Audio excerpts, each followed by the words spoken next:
हरतालिका तीज, एक ऐसी प्रेम कहानी जो अमर हो गई। आइए हम आपको ले चले हिमालय की उन पवित्र वादियों में, जहां प्रेम और भक्ति की एक ऐसी कहानी जन्मी जो आज भी हर दिल को छूती है। ये कहानी है पार्वती की, एक ऐसी नारी की जिसने अपने प्रेम और तप के बल पर असंभव को संभव कर दिखाया। हरतालिका तीज की ये कथा आपके हृदय को भक्ति के रंग में रंग देगी और आपको प्रेरित करेगी कि सच्चा प्रेम और दृढ़ संकल्प किसी भी बाधा को पार कर सकता है। तैयार हो जाइए इस अमर कहानी को सुनने के लिए। हिमालय की गोद में, जहां बादल पहाड़ों को चूमते हैं और नदियां संगीत की तरह बहती हैं, वहां एक छोटे से गांव में राजा हिमालय की पुत्री पार्वती का जन्म हुआ। पार्वती कोई साधारण कन्या नहीं थी।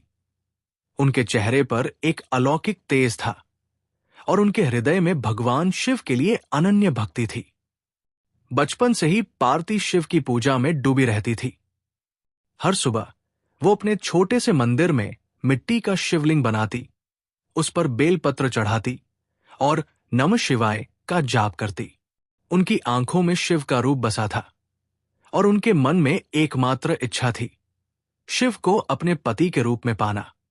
लेकिन नियति ने उनके सामने एक कठिन चुनौती रखी।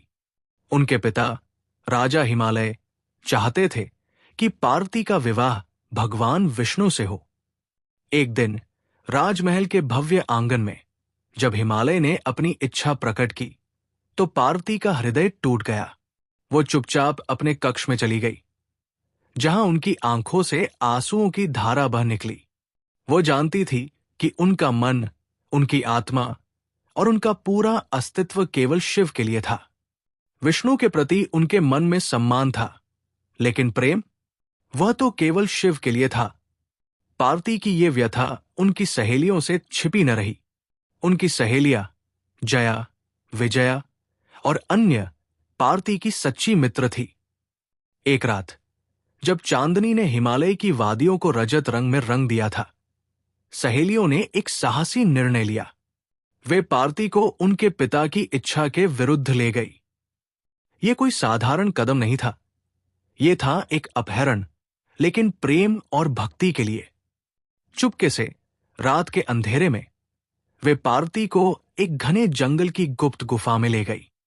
यहीं से इस पवित्र त्योहार का नाम पड़ा हरतालिका, जहां हरत का अर्थ है अपहरण और आलिका का अर्थ है सहेली।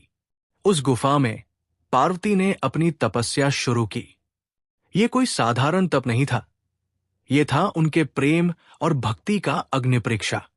उन्होंने न अन्न ग्रहण किया, न जल पिया। दिन रात, सर्दी गर्मी, बारिश धूप, हर कठिनाई को सहते हुए उन्होंने मिट्टी से शिवलिंग बनाया। उनके हाथों से बना वो शिवलिंग केवल मिट्टी का नहीं, बल्कि उनकी भक्ति का प्रतीक था। हर सुबह वो शिवलिंग पर बेलपत्र, फूल और अपनी श्रद्धा अर्पित करती। उनके होठों पर केवल एक मंत्र गूंजता था, नमः शिवाय। उनकी पूजा विधि में गहरा विश्वास था। शिवलिंग की स्थापना, मिट्टी से बना शिवलिंग जिसे फूलों और बेलपत्रों से सजाया जाता था।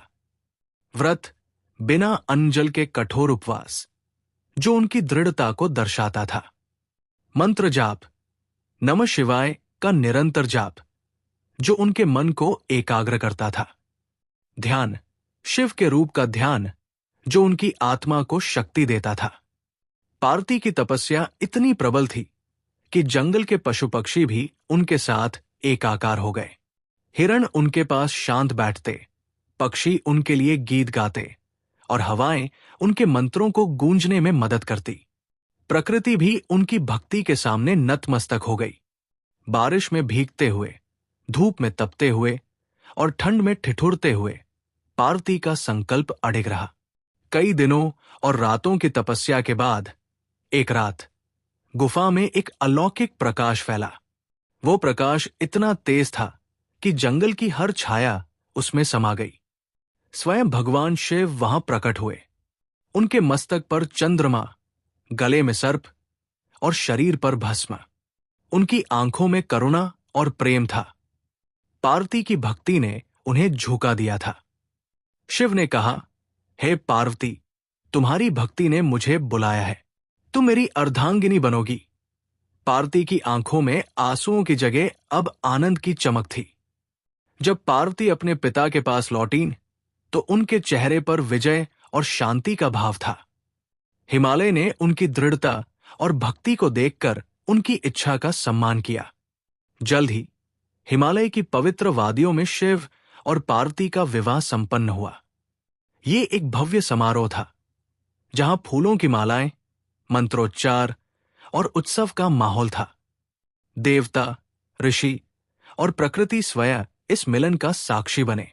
हरतालिका तीज का ये त्योहार आज भी हमें सिखाता है कि सच्चा प्रेम और दृढ़ भक्ति किसी भी बाधा को पार कर सकती है। ये कहानी केवल पार्वती और शिव की नहीं, बल्कि हर उस इंसान की है जो अपने सपनों के लिए संघर्ष करने का साहस रखता है।